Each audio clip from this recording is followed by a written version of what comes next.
सभी पेंशन धारकों को नमस्कार। आपका फिर से एक बार इस चैनल के ऊपर स्वागत है। साथियों, हम यहाँ पर बात करने वाले हैं पेंशन योजना को लेकर के।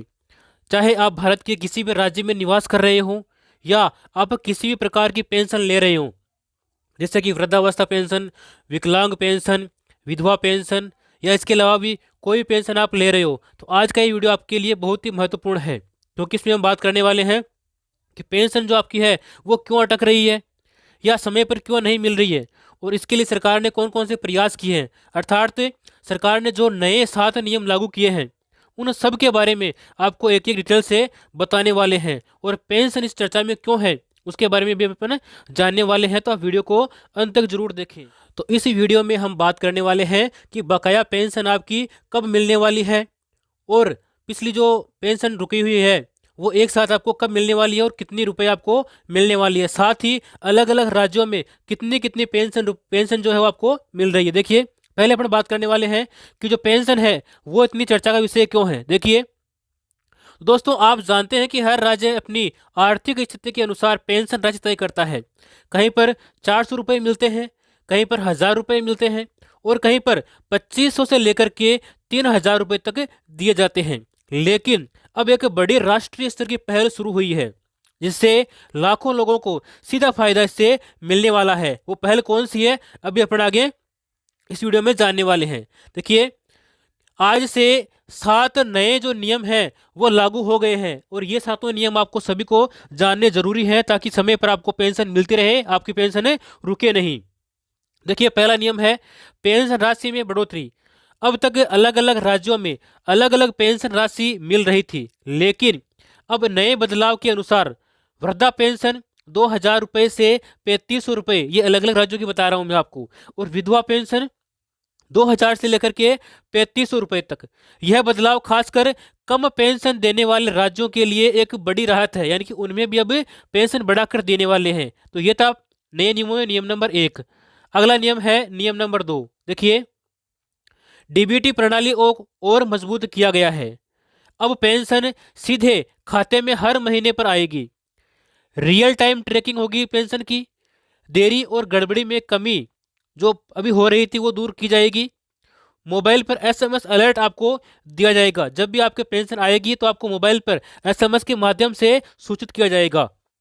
अगला नियम है डिजिटल लाइफ सर्टिफिकेट अनिवार्य। अब हर साल जीवित प्रमाण पत्र, जिसको बोलते हैं लाइफ सर्टिफिकेट, देना अनिवार्य होगा। मोबाइल से भी आप ये जमा कर सकते हैं। घर बैठे इसकी जो पूरी प्रक्रिया है वो आप कर सकते हैं।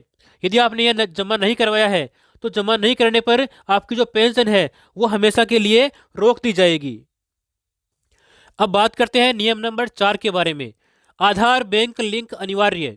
अब पेंशन पाने वाले ध्यान दें, बैंक अकाउंट आधार से आपका लिंक होना अनिवार्य है, और उसकी जो केवाईसी है वो भी आपको पूर्ण कर लेनी चाहिए। लिंक न होने पर आपकी जो पेंशन है वो बंद कर दी जाएगी। यह फर्जी लाभार्थियों को रोकने के लिए यह सब किया जा रहा है। जो भी फर्जी लाभार्थी है, पेंशन ले रहे हैं फर्जी में, उनके लिए यह बदलाव किया गया है। आगे है नियम नंबर 5, पात्रता शर्तों में बदलाव। अब पेंशन वाले व्यक्तियों के लिए नई शर्तें लागू की गई है। अब उनकी जो उम्र है वो 60 वर्ष से अधिक होनी चाहिए। दिव्यांगता जो प्रमाण पत्र है, यानी कि जो दिव्यांग व्यक्ति है वो 40% से अधिक दिव्यांग होने चाहिए। इसके अलावा विधवा के लिए मृत्यु प्रमाण पत्र आवश्यक है। जो उनके पति का प्रमाण पत्र है मृत्यु का, वो अनिवार्य है। साथ ही परिवार की जो आय है वो सीमा जो बताई गई है उस लिमिट के अंदर ही होनी चाहिए, उससे अधिक आय उनकी नहीं होनी चाहिए, तभी पेंशन ले पाएंगे। आगे है नियम नंबर 6। देखिए, सख्ती अपात्र लाभार्थियों पर। अब जो भी लाभार्थी अपना जीवन प्रमाण पत्र नहीं देंगे, या केवाईसी जिनकी अधूरी है, जिन्होंने केवाईसी नहीं करवाई है, या फिर गलत जानकारी देंगे, उनकी पेंशन तुरंत प्रभाव से रोक दी जाएगी। तो आप भी इन सब बातों का ध्यान रखें। आगे बात करते हैं नियम नंबर 7 के बारे में। देखिए, लाभार्थियों की सार्वजनिक सूची ऑनलाइन। अब हर राज्य की जो पेंशन सूची है वो ऑनलाइन आप देख सकते हैं अपने मोबाइल पर, यानी कि कौन कौन से लाभार्थी हैं, उसके अंदर कौन कौन पेंशन ले रहे हैं, किस जिले में कितने लोग पेंशन ले रहे हैं, और गलत नामों की आप पहचान कर सकते हैं कौन फर्जी तरीके से इनका लाभ उठा रहा है।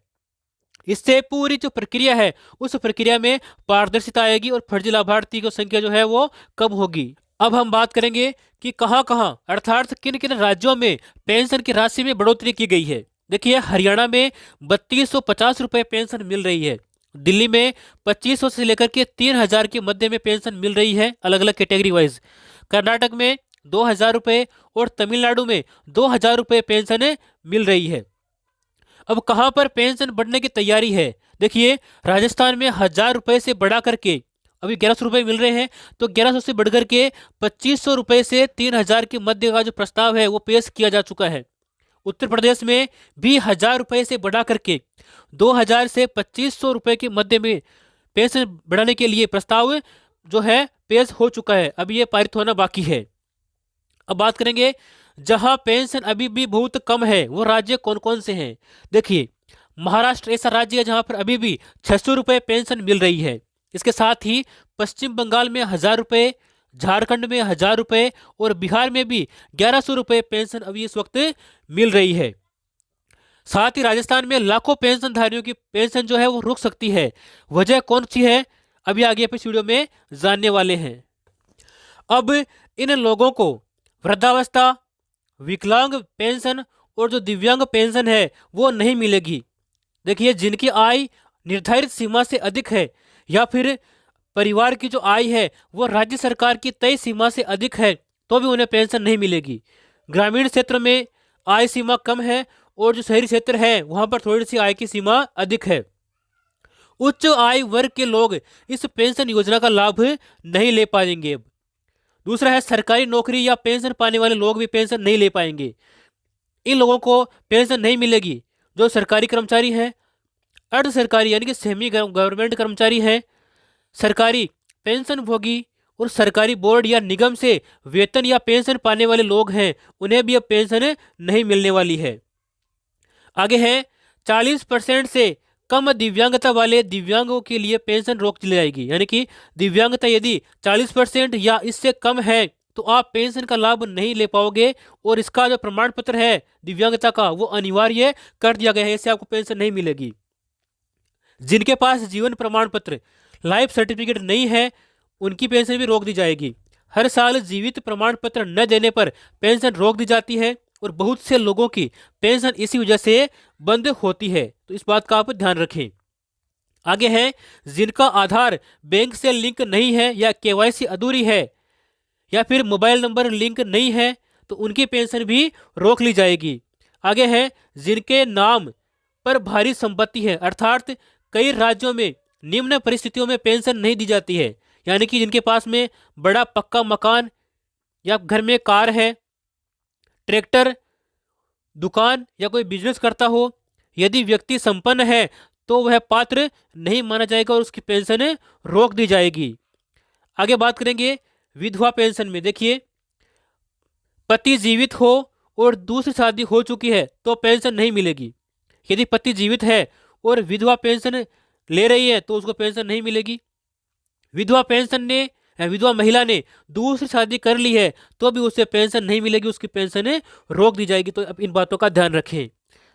उम्र पूरी न होने पर यानी कि वृद्धावस्था पेंशन। देखिए, 60 वर्ष से कम आयु वाले बुजुर्ग पात्र नहीं है। कुछ राज्यों में 62 वर्ष या 65 वर्ष की आयु सीमा है तो आप वहां अपनी आयु के अनुसार इसमें आवेदन कर सकते हैं। अधिकांश देश में आयु सीमा 68 वर्ष ही रखी गई है। आगे देखेंगे, फर्जी दस्तावेज पाए जाने पर, यानी कि गलत उम्र उसमें बताई गई है, नकली दिव्यांग प्रमाण पत्र बनाया गया है या उसमें आय झूठी दिखाई गई अर्थात कम दिखाई गई है सीमा से, पेंशन उसकी तुरंत ब्लॉक कर दी जाएगी। और जो भी आपने ये पेंशन लिए हैं दस्तावेज फर्जी बना करके, उन सब की रिकवरी भी हो सकती है, तो इस बात का भी आप ध्यान रखें। आगे है, एनआरआई या विदेश रहने वाले अर्थात विदेश में स्थायी रूप से रहने वाले, लंबे समय तक बाहर रहने वाले पेंशन से वंचित किए जाते हैं, तो आप इस बात का ध्यान रखें। बड़ी खबर दोस्तों, देखिए, अगर आप वृद्धावस्था पेंशन, विधवा पेंशन या दिव्यांग पेंशन लेते हैं तो 30 नवंबर से पहले पहले आपके खाते में 5000 की बड़ी सहायता राशि आने वाली है। जी हाँ दोस्तों, यह बिल्कुल सही जानकारी है। कुछ विशेष श्रेणी के पेंशन धारकों को 5,000 रुपए की एक मुश्त राशि डीबीटी के माध्यम से दी जाएगी। ऐसे कौन कौन से पेंशन धारक हैं जिन्हें 5,000 रुपए मिलने वाले हैं? देखिए, जिनकी आय जिनकी पेंशन पिछले 2-3 महीनों से रुकी हुई है, या फिर कई राज्यों में तकनीकी गड़बड़ी या ई-केवाईसी समस्या या बैंक आधार लिंक न होने की वजह से रुकी हुई है, उन्हें भी पेंशन के रूप में 5,000 रुपए एक मुश्त मिलने वाले हैं। या फिर जिनकी 3 किस्तें एक साथ आ रही है, कुछ राज्यों में 3 पेंशन जो है वो 3 महीने की बकाया है वो एक साथ आ रही है, जैसे कि 1,500 रुपये 3 महीने की हो गए 4,500 रुपये, या कहीं पर 1,700 रुपये मिलते हैं तो 3 महीने के हो गए 5,100 रुपये। इस प्रकार से 5,000 रुपये जो है इसके आसपास जो राशि आपके खाते में आने की संभावना बताई जा रही है। आगे है दिव्यांग साथियों के लिए विशेष सहायता राशि। कई राज्यों ने दिव्यांग साथियों के लिए विशेष सहायता राशि देने की घोषणा की है। इसमें 3,000 से 5,000 रुपये तक की राशि दी जा रही है जिन्होंने केवाईसी हाल ही में पूरी कर ली है। कई लाभार्थियों की पेंशन ई-केवाईसी न होने की वजह से भी रुकी हुई है। अब जिन्होंने ई-केवाईसी पूरा किया है, जीवन प्रमाण पत्र बना लिया है और बैंक आधार से लिंक करवा लिया है, उन्हें भी एक मुश्त राशि मिलने वाली है। किन्हें 5,000 रुपये नहीं मिलेंगे? जिन्होंने फर्जी दस्तावेज लगवाए हैं या आधार बैंक लिंक नहीं करवाया है, जिनका जीवन प्रमाण पत्र अभी पेंडिंग है, बना हुआ नहीं है, जिनकी पेंशन पहले से ही नियमित आ रही है, या जिनकी आय पात्रता सीमा से अधिक है, उन्हें ये 5,000 रुपये नहीं मिलने वाले हैं। तो आप इस बात का ध्यान रखें। साथियों, ऐसी ही पेंशन से जुड़ी सभी जानकारियों के लिए आप इस चैनल को सब्सक्राइब करें और इस वीडियो को अपने पेंशन लेने वाले भाई बंधुओं के साथ में शेयर करें ताकि वो भी जागरूक रहे और समय पर अपनी पेंशन लेते रहें। धन्यवाद।